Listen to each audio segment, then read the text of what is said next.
Hoy vamos a meditar o a estar viendo 1 Juan 1, desde el versículo 8 hasta el capítulo 2, versículo 2. Buscan 1 Juan 1, 8. Perdón, ese va a ser el centro, ¿sí? Vamos a leer desde el 6. No es, wow, va un poquito más arriba, ¿no? Recordamos que la división no es necesariamente la natural del texto, sino la que hizo un hombre hace mucho tiempo, ¿sí? Por eso lo del capítulo 1 y con el capítulo 2, además de que Juan va hablando del mismo tema, así que no se asusten. Bueno, leo, ¿sí? 1 Juan 1, versículo 6 dice: si decimos que tenemos comunión con Él, pero andamos en tinieblas, mentimos y no practicamos la verdad. Pero si andamos en la luz, como Él está en la luz, tenemos comunión los unos con los otros, y la sangre de Jesús, su Hijo, nos limpia de todo pecado. Si decimos que no tenemos pecado, nos engañamos a nosotros mismos, y la verdad no está en nosotros. Si confesamos nuestros pecados, Él es fiel y justo para perdonarnos los pecados y para limpiarnos de toda maldad. Si decimos que no hemos pecado, lo hacemos a Él mentiroso, y su palabra no está en nosotros. Hijitos míos, les escribo estas cosas para que no pequen.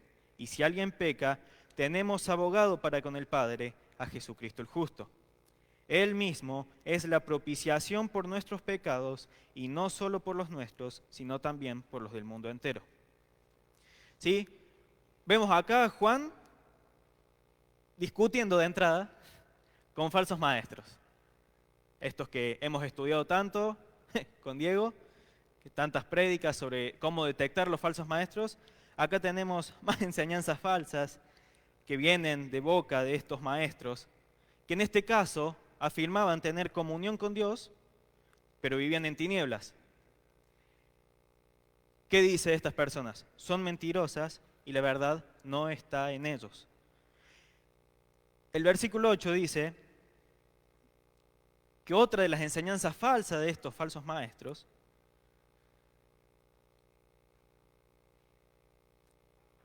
es que ellos decían que no había pecado. El versículo 8 dice: si decimos que no tenemos pecado, nos engañamos a nosotros mismos y la verdad no está en nosotros. Niegan la naturaleza del hombre. El hombre es por naturaleza pecador y estas personas lo negaban. Y Juan no se detiene ahí, sino que va un poco más allá y dice la enseñanza correcta. No solo dice esto es falso, sino dice esto es lo correcto. ¿Qué dice el versículo 9? Que si confesamos nuestros pecados, Él es fiel y justo para perdonarnos los pecados y limpiarnos de toda maldad. ¿Qué está diciendo? El hombre sí es pecador, por más de que algunos digan no tener pecado y nieguen la doctrina de la pecaminosa naturaleza del hombre. Pero también está diciendo que hay perdón de los pecados que se encuentra en la confesión ante un Dios fiel y justo, que nos limpia de toda maldad. ¿Qué nos dice esto también? Que el hecho de que Dios perdone nuestros pecados no se basa en una cábala, no se basa en que yo haga una obra de decir Señor, diciendo Señor, pero no teniéndolo en el corazón, de juntar las manos y decir perdóname los pecados, solo de boca para afuera, sino que el perdón de nuestros pecados se basa en el carácter fiel y justo de Dios. ¿Por qué? Él es fiel y justo para perdonarnos los pecados y limpiarnos de toda maldad. ¿Sí? El perdón de los pecados no viene por algo que podamos hacer, sino por arrepentirnos, sí, creer, pero se basa no en una compensación ni un acto, sino en el carácter fiel y justo de Dios. Además, si nosotros no confesamos nuestros pecados, o en este caso decimos que no los tenemos, como decía esta gente, estamos afirmando detrás de eso que Dios es mentiroso. No es ni fiel ni justo, Él no perdona pecados. Si vos te arrepentís, no importa, están diciendo. No tenés pecado, no tengo pecado. O sea, ustedes sí, también, esa es la otra. Ustedes sí tienen pecado, yo, falso maestro, no tengo, no me interesa. ¿Dios fiel y justo? Nah. No perdona pecados.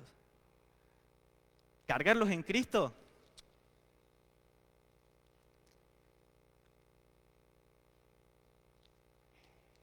Dice que los carga en Cristo. Dice que si nos arrepentimos nos perdona. Pero prefiero decir que no tengo pecado para no tener que arrepentirme y confiar en ese Dios que dice que lo hace, pero yo no creo en su justicia. Él no es fiel ni justo, es un mentiroso.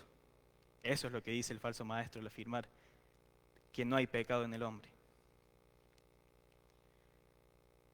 O sí castigó a Cristo, pero no alcanzó.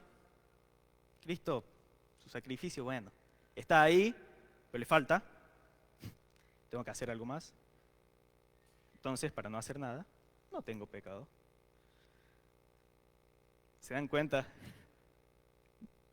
Llamar a Dios mentiroso. Por eso Juan se lo toma en serio y dice, Dios es fiel y justo, por más de que ustedes nieguen que lo es. Vuelve a repetir una idea parecida, ahora, en el versículo 10. Dice, si decimos que no hemos pecado, lo hacemos a Él mentiroso y su palabra no está en nosotros. De nuevo. No solo niega el pecado en la vida del cristiano particular, o sea, yo persona, sino también una naturaleza pecaminosa en el hombre. ¿Por qué dice que llama este falso maestro a Dios mentiroso? Voy a nombrar solamente los versículos, no te asustes, no los copies. Le hablo a ese. Para que tenga una idea de cómo en la Biblia se repite que el hombre es pecador. Empezamos en Génesis 3. Primera Reyes 8:46, no busquen, son bastantes. Seguramente hay más que yo no noté. Es solamente para que vean que la Biblia lo repite mucho. Génesis 3, Primera Reyes 8:46, Job 15, 14 al 16, Salmos 14:3, Salmos 51:5, Proverbio 29, Eclesiastés 7:20, Jeremías 17, 5 y 6, Isaías 53:6, Juan 2, 24 al 25, Romanos 3, 21 al 24, Romanos 6, 23. Y más, seguro que hay más.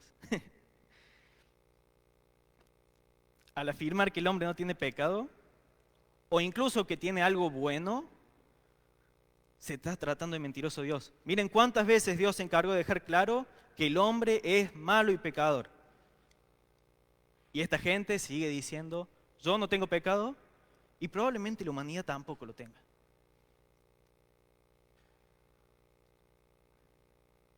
Dios es mentiroso, afirma en su palabra que el hombre es malo, pero no. Por lo menos conmigo se equivocó, dice el falso maestro.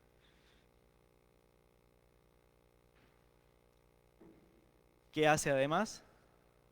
El plan de salvación de Dios en Cristo, nada, no sirve. Un desprecio total a la muerte, vida y obra completa y sacrificio de Cristo. No le interesa, le parece algo repugnante porque está diciendo que Él me viene a justificar si yo no tengo pecado. Es un mentiroso, es un mentiroso.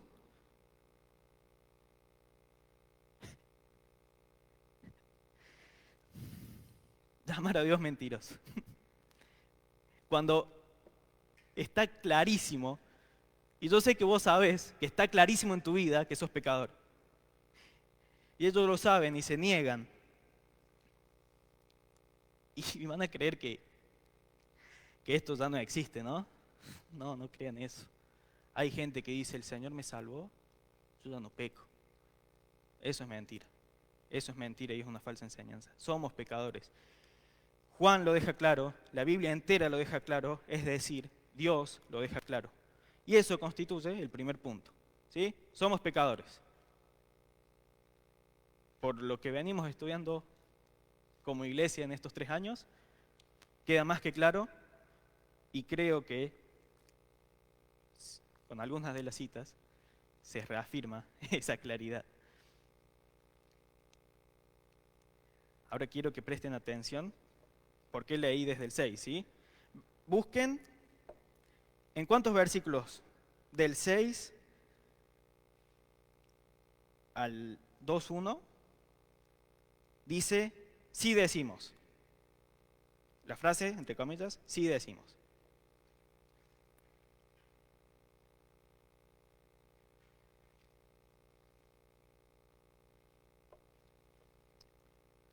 ¿Cuántos? 3. ¿Igual? No sé si te di tiempo a eso. El 6, el 8 y el 10. ¿Y en cuántos dice? Pero sí.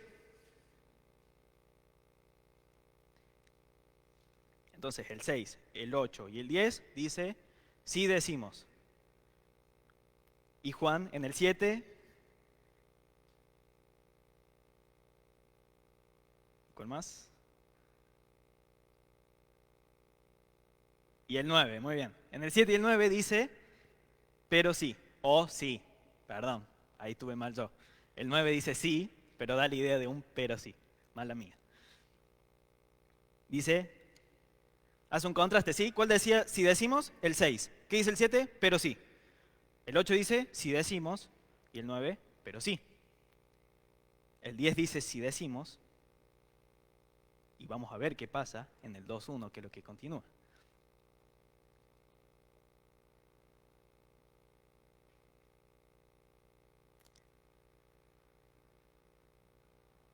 Antes del 2.1.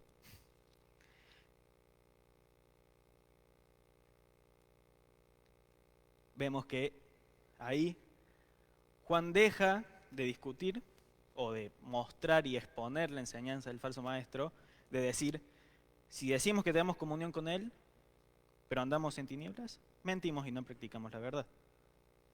Pero sí, andamos en la luz, como él está en la luz, tenemos comunión los unos con los otros, y la sangre de Jesús, su Hijo, nos limpia de todo pecado.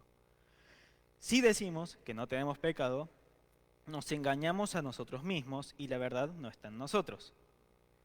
Sí, pero sí, confesamos nuestros pecados, Él es fiel y justo para perdonarnos los pecados y limpiarnos de toda maldad. Si decimos que no hemos pecado, lo hacemos a Él mentiroso y su palabra no está en nosotros. Hijitos míos, les escribo estas cosas para que no pequen. ¿Les llama la atención?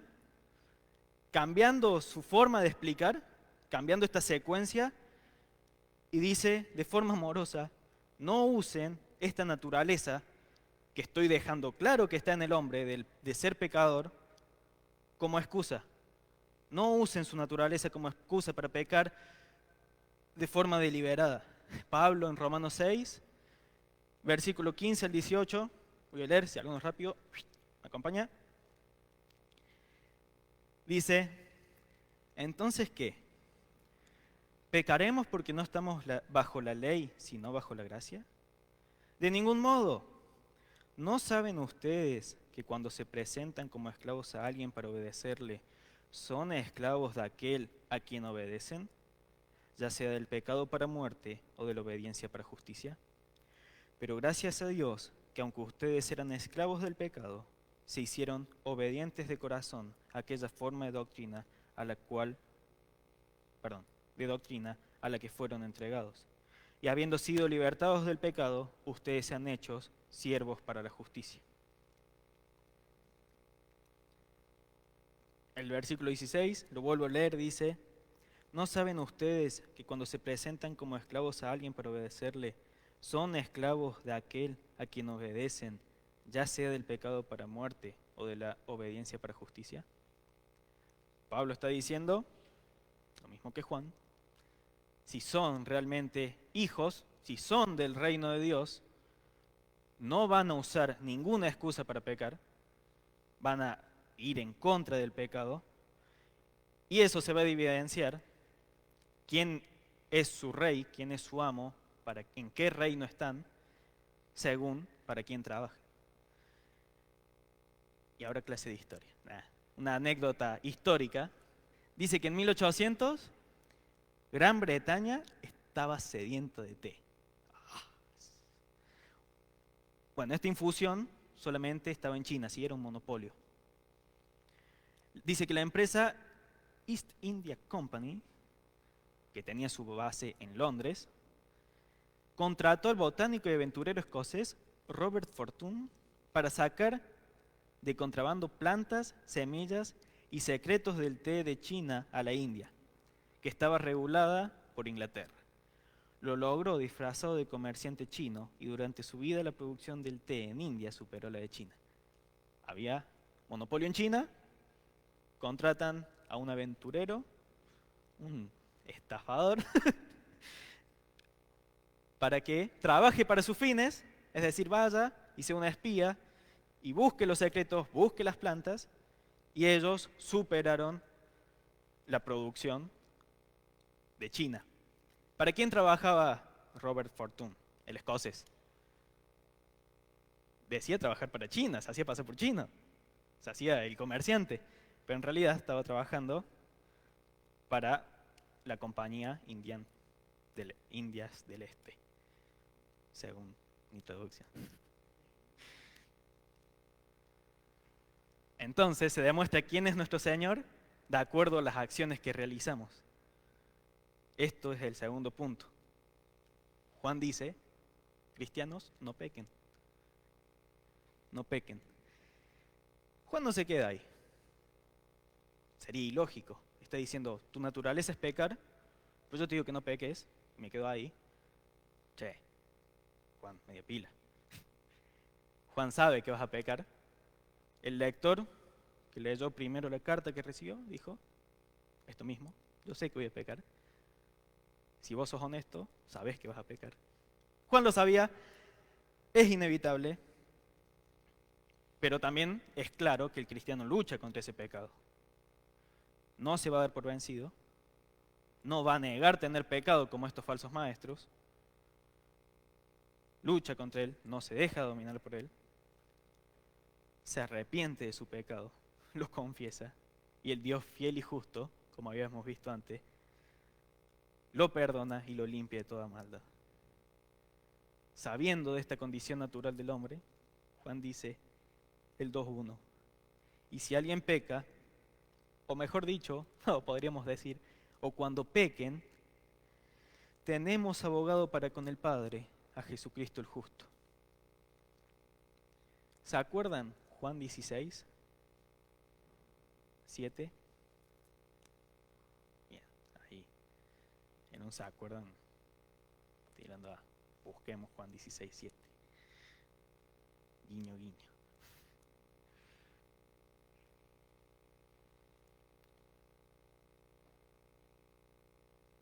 Dice, pero yo les digo la verdad, les conviene que yo me vaya, porque si no me voy, el Consolador, intercesor, no vendrá a ustedes, pero si me voy, se los enviaré. Cuando se predicó esto acá en la iglesia, se explicó que este Consolador es alguien enviado al lado para interceder por él. Se pone al lado de la persona que es consolada o es el defendido por un abogado. El abogado es defensor. Defiende nuestra causa ante el Padre. ¿Y de quién? ¿Quién hace la acusación para que sea necesaria una defensa? Apocalipsis dice, en el capítulo 12, versículo 10, que el diablo, Satanás, acusa a los escogidos de Dios y los acusa delante de nuestro Dios día y noche. Está todo el tiempo haciendo acusaciones y nuestro abogado está todo el tiempo defendiéndonos con una perfección que está respaldada por su vida. Cuando dicen, el diablo se presenta y dice, quiero ver el libro de deudas del Tommy. Se busca, se repisa, el libro vacío. Ya fue pagado y el abogado lo sabe. Ya vamos a ver por qué el abogado lo tiene tan claro al pago y el padre lo acepta. El juez acepta la defensa perfecta del abogado perfecto, que intercede, ¿por quién? Por los que pecan y se arrepienten, porque el Dios fiel y justo perdonará sus pecados. Y cuando está esta acusación, que sabemos que va a estar, que está, podemos decir junto a Pablo, ¿quién acusará a los escogidos de Dios? Si Dios es el que justifica. ¿Quién es el que condena? Cristo Jesús es el que murió. Sí, más aún, el que resucitó, el que además está a la diestra de Dios, el que también intercede por nosotros. Nuestro abogado es perfecto, defiende nuestra causa ante el Dios fiel y justo que perdona pecados al confesarlos. Nuestro abogado no solo es alguien que se compadece de forma perfecta. ¿Se acuerdan? Hebreos 4:15. Tantas veces lo hemos repetido porque no tenemos un sumo sacerdote que no pueda compadecerse de nuestras flaquezas, sino uno que ha sido tentado en todo como nosotros, pero sin pecado. Por tanto, acerquémonos con confianza al trono de la gracia para que recibamos misericordia y hallemos gracia para la ayuda oportuna. Es decir, este abogado se compadece de nosotros y en él es en quien encontramos misericordia y gracia para la ayuda oportuna. ¿Qué ayuda más oportuna que ante una acusación haya una defensa? Y encima una acusación que desde nuestro lado es real. Se nos acusa por pecados que si nosotros lo viéramos decimos, sí, soy culpable. Pero viene una defensa oportuna, una ayuda oportuna de parte del Cristo, que es nuestro mejor defensor, y no solo el mejor defensor que podríamos tener para nuestro caso, sino que Él es la prueba que nos absuelve y libera de toda culpa y castigo. Él es la demostración de que ya no hay condenación para los que estamos en Él. Y esto es el tercer punto. Si alguien peca, abogado tenemos para con el Padre, a Jesucristo el justo. Recapitulando, somos pecadores, no tenemos que pecar, pero cuando pequemos tenemos abogado para con el Padre, a Jesucristo el justo. Que Él mismo, dice el versículo 2, es la propiciación por nuestros pecados. O Pablo, en Efesios, en Él tenemos redención mediante su sangre, el perdón de nuestros pecados, según las riquezas de su gracia.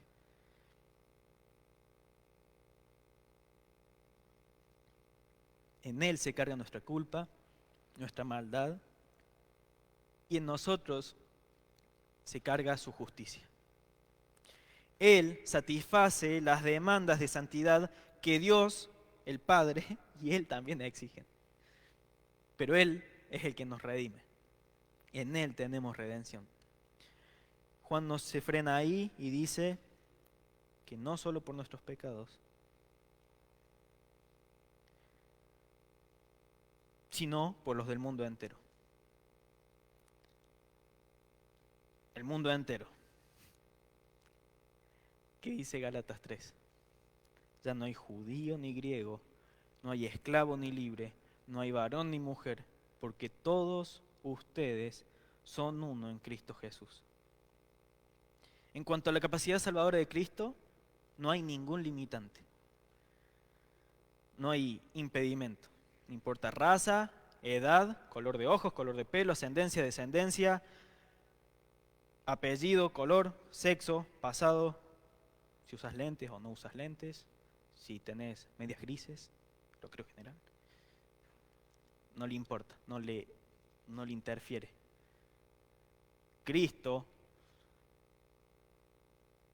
salva sin importar la condición del salvado.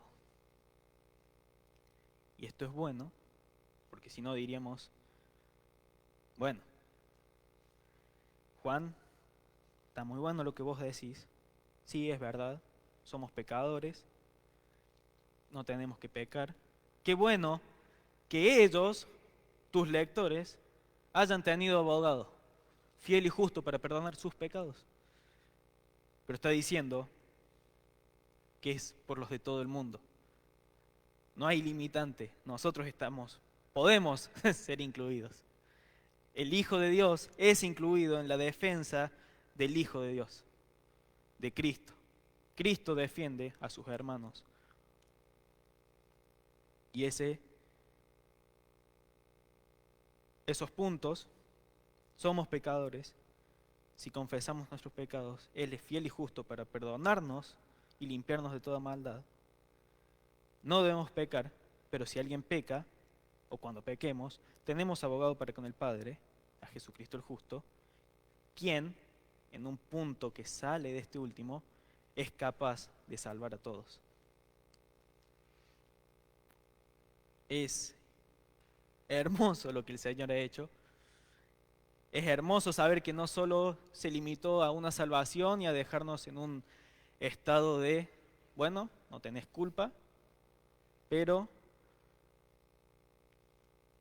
no peques más porque si vuelves a pecar, se acabó. Promoción válida hasta que vuelvas a pecar. El Señor no hizo eso, sino que nos dio un abogado, un defensor, a Cristo el fiel, el justo. Hermanos, no neguemos nuestro pecado. Al contrario, lo confesemos. Porque el Dios fiel y justo está dispuesto a perdonarnos y limpiarnos de toda maldad. Sigamos luchando ardientemente contra el pecado, no pequen. Y recordemos que cuando pecamos, tenemos un abogado fiel y justo para con el Padre, Jesucristo, el justo. Dios es fiel y justo, y Jesucristo es el justo. Y al igual que su papá, tiene el mismo carácter fiel de decir, te voy a defender y te va a defender. Si alguien escucha esto y no pertenece al pueblo de Dios y se está dando cuenta que es pecador, porque te aseguro que lo sos, si caes en cuenta de esto, estás a tiempo de arrepentirte, confesar tu pecado a Dios, quien es fiel y justo para perdonarte. Y Cristo, el perfecto abogado, te va a dar su justicia. Y eso es gratis. El Señor es bueno, nos ha librado y cambiado. Oramos. Señor, te damos gracias porque a pesar de ser pecadores, eso no te limita, Señor, sino que vos nos das, ponés en nosotros el arrepentimiento, Señor. Y eso nos lleva a confesar nuestros pecados. Y nos recordás que sos fiel y justo para perdonarnos de ellos. Y Señor, sabemos que vos querés que nos arrepintamos, por eso sos tan enfático en expresarlo en tu palabra. Te rogamos que podamos ir después de pecar y confesarlos, sabiendo que tenemos un abogado, a tu Hijo, el que vos mandaste para que sea nuestro sustituto y quien ahora nos defiende. Te damos gracias porque decidiste salvarnos, siendo que nada te limita, ni siquiera yo. Gracias, Señor. Te rogamos que lleves tu salvación al mundo y que la iglesia crezca, Señor, en santidad, buscando luchar contra el pecado, no dándose por vencido, no dejando su naturaleza pecaminosa como excusa para su pecado, sino, Señor, cada vez que pequemos, confesemos nuestros pecados, sabiendo que tenemos abogado justo frente a vos, el Dios fiel y justo que prometió perdonarnos. Te rogamos esto en el nombre de Jesús, nuestro defensor, el que se compadece de nosotros. Amén.